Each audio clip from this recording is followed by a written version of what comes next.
আরাফাত দিনের দোয়া হলো সবচেয়ে সেরা দোয়া। বছরে যে কোনো সময়ের মধ্যে সেরা দোয়া হলো আরাফাত দিনের দোয়া। আরাফাত দিনের অনুসরণে জিলহজের 9 তারিখে পৃথিবীর বিভিন্ন প্রান্তে থাকা মুসলমানরা নফল রোজা রাখবেন। এতে 1 বছর পূর্বের আর হায়াতে বাঁচিয়ে রাখলে আল্লাহ তাআলা অগ্রিম 1 বছরের গুনাহ আল্লাহ মাফ করে দিবেন। এই রোজাটাকে জিলহজের 9 তারিখেই রাখবো নাকি যে আপনার আরাফাত দিন হাজিদের অবস্থানকে হিসাব করে রাখবো? আরাফাত দিনের বিশেষ আমল কি বিস্তারিত বলুন।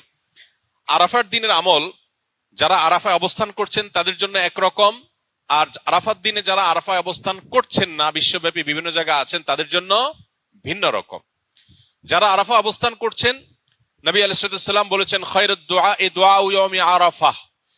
এই হাদিসের এই অংশটা যদিও আম, এখান থেকে আরাফাত দিনের দোয়াকে নবীজি বলেছেন আরাফাত দিনের দোয়া হলো সবচেয়ে সেরা দোয়া। বছরে যে কোনো সময়ের মধ্যে সেরা দোয়া হলো আরাফাত দিনের দোয়া।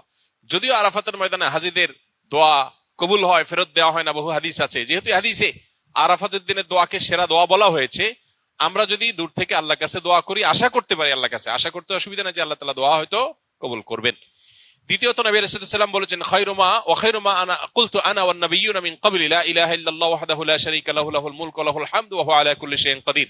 আরাফাত দিনে নবী আলাইহিস সালাম বলেছেন আমি এবং আমার পূর্বে নবী রাসূলরা যত দোয়া আল্লাহর কাছে করেছেন এর মধ্যে সবচেয়ে সেরা হলো এটা, লা ইলাহা ইল্লাল্লাহু ওয়াহদাহু লা শারীকা লাহু লাহুল মুলকু ওয়া লাহুল হামদু ওয়া হুয়া আলা কুল্লি শাইইন কাদির। এটা আমরা বিশেষ করে পাঠ করব।